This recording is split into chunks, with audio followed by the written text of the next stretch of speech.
Today we're going to do some updated predictions for the upcoming 2023 Stanley Cup Playoffs. A lot has changed since I made my last set of predictions a number of weeks back. Who will make the playoffs, who will face off in the early rounds, and ultimately who wins the Stanley Cup. I'll give you my updated predictions coming up next. So welcome back to another video here at Top Shelf Hockey. As I mentioned, we're going to take a look at the standings for today's NHL teams, and we're going to do some predictions on who's going to get into the playoffs, and of course, who's going to battle it out and who's ultimately going to win the Stanley Cup. Now, certainly a fair bit has changed, especially in the wildcard races, since I last did my other prediction video, which I believe was over a month ago. A lot has changed within the standings for sure. I know the top three spots in a lot of the divisions are relatively the same. Some teams have changed positions, but for the most part, it's a lot of the same teams in the mix. But before we get into any predictions, let's first take a look at the standings as of today, as I record this video on Thursday, March the 30th. A lot of teams have anywhere between 7 and 9 games remaining. We'll start with the Eastern Conference. We're in the Atlantic Division. You have the Boston Bruins up front. No surprise there. They've been there pretty much all year. You got Toronto in second, Tampa in third. In the Metro Division, you've got Carolina in first, the Devils in second, and the Rangers in third. But of course, that is a much tighter race than it is in the Atlantic. The Bruins are definitely going to be 1. Toronto and Tampa 2, 3. I don't see anything change in the Atlantic, whereas the Metro Division, it is possible that the positions there could possibly change. The wildcard race has been relatively interesting. You get the New York Islanders and Pittsburgh Penguins holding down the spots as of right now. I think the Islanders are fairly safe at this point. The Penguins, though, are in a little bit of trouble. We got Florida picking up a big 2 points last night over the Leafs in overtime. They're breathing down the Penguins' neck, and you still have Buffalo, Ottawa, and Washington still in the mix, but they're a little bit further back. So the odds of them catching them, not only Florida, but Pittsburgh as well, probably not the greatest odds, but it is possible that Pittsburgh is the team most in trouble there. Now let's take a look at the Western Conference. Right now, we have the red-hot Minnesota Wild in first place in the Central with 97 points. Dallas and Colorado second and third respectively with 94 points. The last 20 games or so, the Wild have been incredible. And of course, it's even more remarkable considering top offensive player Kirill Kaprizov has missed a decent amount of time there too. So all things considered, the Wild has been getting ridiculous goaltending between Gustafsson and Fleury. They're getting scoring from other sources outside of Kaprizov, and they are a dominant team right now. But those three teams definitely are secure, I think, to be the top three. There could be some jockeying of position there, but we'll see. I think the Wild will probably hold down first, but 2-3 spots certainly could flip-flop. There wouldn't be a lot of surprise in that front. In the Pacific Division right now, the Golden Knights are out front with 98 points, with the Kings and Oilers second and third respectively with 96.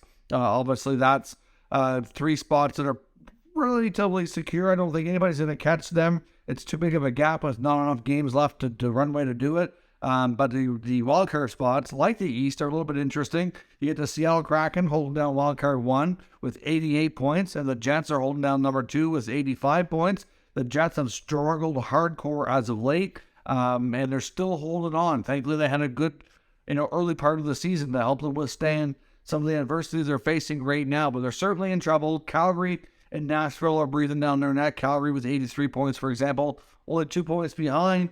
But the thing is, they're not only going to have to catch the Winnipeg Jets, they're going to have to make sure they pull ahead, because Winnipeg does have a big lead when it comes to regulation victories. So obviously, you take out the shootout wins out of those equations. Winnipeg has 41 wins and Calgary 34. So there's a big difference there when you look at the row, the regulation and overtime victories, which is going to be your first tiebreaker if they're tied in points. So let's now take a look at how the matchups will work up. I think for the most part, a lot of these teams are going to be teams I'm going to say are in, but we'll go through. I think there's going to be some jockeying of positions and a little bit of changing of who's in right now before we're all said and done. So let's start with the Eastern Conference. Obviously, the Boston Bruins will hold down the first place in the conference. There's already been clinched. They will do battle with the Florida Panthers. I'm predicting Florida gets in over the Pittsburgh Penguins. Right now, to be honest, I don't have a lot of confidence in Pittsburgh or Florida. The Penguins do have a pretty good schedule, I must say. If you look at the games they have remaining, Pittsburgh and Florida both, like, I think it's going to be close. But I think of all the teams chasing it right now, Florida has the best chance, and I think they can will themselves into this. We saw Paul Maurice tear an absolute strip off them on the bench last night against the Maple Leafs, and they responded, and it was a victory.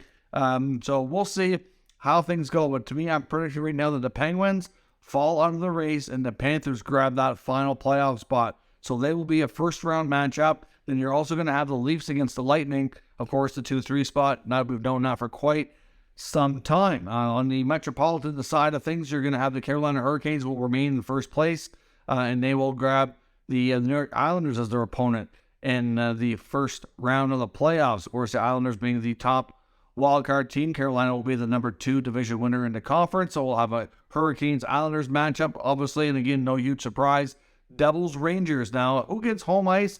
I guess at this point, it doesn't really matter too much. I think the Devils are going to hold that down because it's pretty well the same right now. Like, I don't know if the Rangers are going to pull ahead or not, but at the end of the day, obviously for playoffs, thankfully for them, travel-wise, it's going to be super easy because they're so close together. They don't really have to go too far, but at the same time, home ice will definitely play a role in who gets in and who doesn't. So that's the matchups in the East. Let's take a look at the matchups in the West, and then I'll give you my thoughts on who's going to win here. In the Western Conference, that's going to send us with the Minnesota Wild, I'm predicting, become the top team in the conference by the time they finish out the schedule here. They've been red hot. Between them and Vegas right now, there's 1 point difference, but I'm going to say Minnesota pulls ahead and gets the top spot, which will put them to play wild card 2. And I am going to predict that the Winnipeg Jets are going to hold on.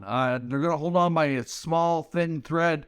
I think Calgary and Nashville will be right there with them. But like I said before, like the tiebreaker of the row, the regulation overtime victories, is what's going to propel them in, unfortunately, for Calgary.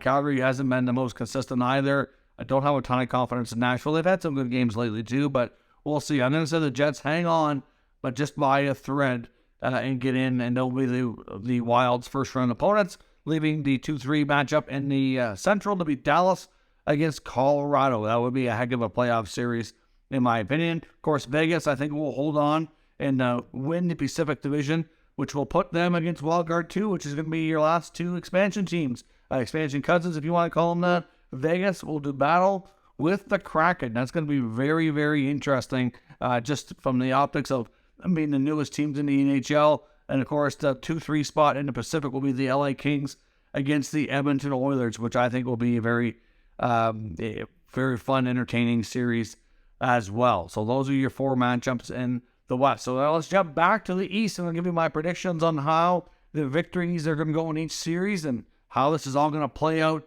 Here, in my opinion, your first round matchup of the Boston Bruins against the Florida Panthers. I think the Bruins will win and win handily. I don't think the Panthers or the Penguins or whoever gets in that spot, I don't think they're going to really be a big competition for Boston. Boston's got tremendous goaltending, really solid defense, and deep forward group. So to me, like, they're going to be a really tough out, and it will definitely be the team to beat in this year's playoffs.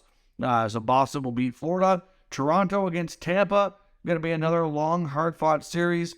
To me, I think Tampa seems to be fading, and I think this is going to finally be the year that the Maple Leafs win a round. They came really close to beating Tampa last year. I know they made some more adjustments at the deadline this year. It's going to be tight. It's going to be close. I don't think Tampa's going to go away lightly, but I do think that this is going to be the year that the Leafs can finally beat them. It might come down to Game 7 and a tight game, but with Ilya Samsonov playing the way he has been, and the rest of the team, I think their decor is definitely better. They get lots of scoring up front. We know that. I think they're in a better spot to compete with the Lightning, and will finally oust them. And Tampa will go from being 3 consecutive Cup final appearances to out in the first round. On the other side of the Eastern Conference in the Metro Division, we're going to have the Carolina Hurricanes do battle the New York Islanders. And I think the Islanders are built for playoffs. I have no doubt they will give any team, including Carolina, a good run for their money. But at the end of the day, I think Carolina will get through this series. I think the Islanders are a team that's still, even after adding Bo Horvat, sometimes they still don't score enough. And, of course, they don't have, a lot of game breakers on that team. Hopefully Barzal's healthy, because if he's not, that'll be a big blow. I mean, Sorokin will certainly keep things tight. But right now, I think I have a little bit more confidence in the overall game with the Hurricanes. I think they're going to probably defend just a little better and be a little bit better offensively as well. I think the Islanders can give them a good run. And to be completely honest, I wouldn't even be shocked of an upset. I just don't know that there's that confidence level there with this team to be able to pull that off. The Hurricanes have gone through enough adversity this year, not having Max Pacioretty for the bulk of the season. Obviously, that's a big blow. They didn't really add a lot there. Then, of course, they don't have Svechnikov now either. I think the Hurricanes are going to be, not as strong in the playoffs as one would have thought, but I think they can get through the Islanders. After that, it's going to get even tougher. So I think Carolina wins round one. The Devils and Rangers are going to be a very, very entertaining series. The Devils are back in the playoffs for the first time in a long time. First time in the show here for Jack Hughes. Obviously getting a lot of experience. Some other members of the Devils are, certainly well seasoned in that regard, including a guy like Dougie Hamilton, for example, on the back end. The Rangers have a lot of money invested in the deadline that they picked up a lot of players, getting rid of a lot of draft currency. So this team is built to win, and I think anything short of a cup final appearance or at least a conference final appearance, I think will be viewed upon as being a massive failure in the Big Apple. But I think between New Jersey and the Rangers, I'm going to have to give a slight edge and goal to the Rangers. As long as Igor Shesterkin can play to what he's capable of and played last year's playoffs, I think the Rangers will have an edge and goal. I also think that the forward group up front with the Rangers are deeper and have a little more offensive attack. And even blue line wise, I think they have an edge there too. I think the Devils are going to be a very tough opponent. They're not going to go away easy. But I do think that this is a potential long series. But I think the Rangers have what it takes to withstand what the Devils can throw at it and come out victorious. So I'm going to say the Rangers win. So that gives you your four winners in the Eastern Conference, being the Bruins against the Leafs will be your second round matchup coming out of the Atlantic, and then the Hurricanes and the Rangers in the Metro. So Boston, Toronto, one more time. And of course, you would have thought all those years ago when the Leafs having to go through Boston and ultimately failing, and now they've had to do battle with the Lightning, and then they get the Bruins back again. If they do that in round two, it's not going to be an easy matchup. I think this is going to be an incredibly tough matchup, but I don't think the Leafs can get through Boston. They have an edge in goal, in my opinion. I think the Leafs blue line is better. It's gotten better over the years for sure. I still think the Bruins is better. And up front, I think it's comparable. So to me, defense tends to win championships. So I think the Bruins can keep up offensively with the Leafs, but they're going to be better between the pipes and on the blue line. So I don't think the Leafs can get through Boston. I'm picking them to go through the Toronto Maple Leafs with a victory, although I do think the Leafs have enough to push this to be at least 6 games, maybe even another Game 7 against the Boston Bruins, which would be another epic battle between those two franchises. On the other side, you've got the Hurricanes and the Rangers. Again, I don't think the Hurricanes can get through the Rangers without Pacioretty and Svechnikov. I think Shesterkin will be able to handle the offensive attack from the Hurricanes without their couple of top snipers there. I think the Rangers will have a equally good at the blue line. The Hurricanes blue line is phenomenal, but the Rangers is pretty good too. And I think the Rangers are going to have way more offense and an edge in goal. And I think that that's what it's going to be to get them ahead here. Carolina ultimately did not make any big additions at the deadline, which I think is going to come back to bite them. And then ultimately losing Svechnikov after that as well is going to be a lost season for the Hurricanes, because I think if they had Pacioretty and Svechnikov, they would stand a much better chance to win. That would set up an Eastern Conference final matchup of the Boston Bruins and the New York Rangers. So that's going to be a battle of original 6 teams. Ultimately, though, I do think Boston has the edge here. Again, I'm picking the Bruins to go to the Cup final. Boston, I think, will have an edge in goal. They've got 2 goalies playing solid. The blue line is, pretty comparable to the Rangers. And I just think they're a deeper team overall with more just ability to win. Like, this Boston team just keeps finding a way. And as much as the Rangers are also, having a lot of firepower, I think it'd be a really tough, interesting matchup. But I think the difference here is going to be Linus Ullmark. So I'm picking Boston to come out of the Eastern Conference. In the West, you'd have Minnesota against Winnipeg, Dallas versus Colorado. And the winner, first one here, and going with the Wild over the Jets. And this time I don't think it's going to be close. I think they'll be able to stomp all over Winnipeg the way they've been playing lately. They've been melting down and just not going well. It's a bit of an end of an era in Winnipeg. I think we're going to see some big changes this offseason. And Winnipeg is going to go out, 4 or 5 games here against the Wild. They're going to have a tough time scoring against that strong blue line and remarkable goaltending they've been getting. Dallas and Colorado will be a tough one. It's a shame either of these teams have to go out in the first round. To be honest, I never thought I would pick Dallas to be a first-round exit, considering how strong of a year they've had. But I can't bet against the Avalanche at this point, considering they haven't really been fully healthy all year, and they're still right there in the mix. I think if they can go into the playoffs relatively healthy, they're expected to hopefully get Lehkonen back. They might get Landeskog back. I think this team is going to be on a mission to defend their championship. And as much as Dallas has a lot to offer, and Jake Ottinger, solid goaltender, they've got obviously a pretty good blue line. They got some good offensive firepower up front too. But I just think the Avs are still a stronger team overall, higher quality, offensive players. They're going to have a heck of a series though from Georgiev to compete with Auger. That's going to be the mismatch of the series. But ultimately, I think if any team can get to Auger, it's the Avs. So I'm going to pick Colorado to go over the Dallas Stars, setting up a Minnesota versus Colorado second-round series. In the Pacific, I think the battle of expansion teams with Vegas and Seattle, I think Vegas will win this one relatively handily. Good experience for Seattle to get in. Obviously, only in their second year, which is good. Obviously, it's going to be good for the fan base, good for the players, lots of experience. But I don't think they're anywhere positioned to win this series. I have major concerns on their goaltending, and I just don't know that they're able to keep up with some of these other teams in a 7-game series. But Vegas will win. Seattle will gain good experience for future. LA versus Edmonton is going to be another tight matchup. I can see it going long, maybe 6, maybe 7 games. The one advantage, I think, is Edmonton's just going to be too strong offensively. I would have concerns about goaltending on possibly either side. I know LA's been solidified between Copley, Korpisalo, but are they really playoff tested? You can't say that they are. Neither is Stuart Skinner, so maybe goaltending's a wash.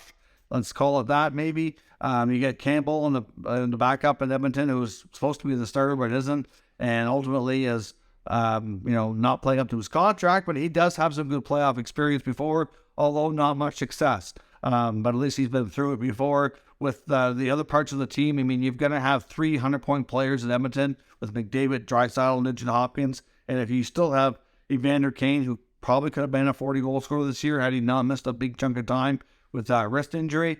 So you've got him on top of other players there. Like they're just too strong offensively. Again, I think Edmonton will go over LA in the first round, but they'll give them a good run for sure. So let's have Minnesota against Colorado, Vegas against Edmonton. When it comes to the Wild against the Avalanche, I don't know if the Avalanche are going to be able to defend their championship and get through this team. I think the goaltending is going to be what it takes to shut down the Avs. Now, I said Ottinger would be, maybe if you get through him, but Minnesota's got 2 goalies playing outrageous with Gustafsson and Fleury. I do think they've arguably got a better blue line as well. And overall, I think they're just a little bit stronger team than Dallas. I think it would be a real tight 7-game series. But again, Minnesota over Colorado, I don't think the Avalanche have what it takes to repeat as champions again. I think they're going to be a little tired and a little bit too banged up, depending on how things go health-wise. It's going to be a challenge for them for sure. It's been a very challenging season, but they're still right there in the mix. But I think Minnesota is just, the way they look right now, that they're going to be a really tough out, putting them into the East or sort of the Western Final. And then you got Vegas against Edmonton. And again, I'm going to pick the Oilers to win this series as well. I just think Edmonton's firepower is going to be able to score their way through any trouble. They've made some good additions to the blue line like Ekholm. So defensively, they're better. They added Bukestad up front as well. So like a more, good on faceoffs. It's other parts of the game here. Like obviously, you get the 300-point player guys. You get Evander Kane, Yamamoto, Hyman. They've got other good offensive secondary scoring. I just don't know that they can be beat by Vegas. Vegas is, we don't know the status of Mark Stone. As well, it's another big factor. Goaltending, and they go through a lot of goalies. Can Jonathan Quick shut them down? They beat Quick last year in LA. I think they can do it again. Setting up a Western Final of the Wild and the Oilers, which would be an interesting final.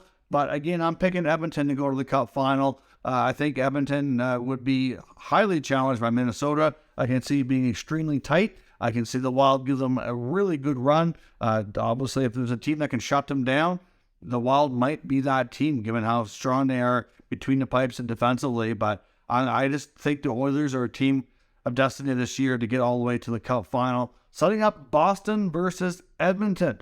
Ultimately, I think if there is a team that can shut down the Oilers, it is the Bruins. And as much as it might be easy to pick the top team in the NHL, the President's Trophy winners, to win the Stanley Cup, I think this is a year of destiny for Boston as well. These guys all kind of made like a last dance type of approach. And I just think the Bruins and their goaltending and the blue line and the forward depth, I think that they would have ultimately a really entertaining Stanley Cup final. But at the end of the day, the Bruins would beat the Oilers and win the Stanley Cup. So those are my predictions for this year's playoffs. As of today, I'll probably update things again in a couple of weeks' time when the actual playoffs are ready to start. We know for sure the full final matchup. So let me know what your predictions are in the comments. We'll discuss further. If you're new to the channel, make sure you subscribe and stick around. We'll keep you up to date with the latest news, rumors, and analysis of all 32 NHL teams.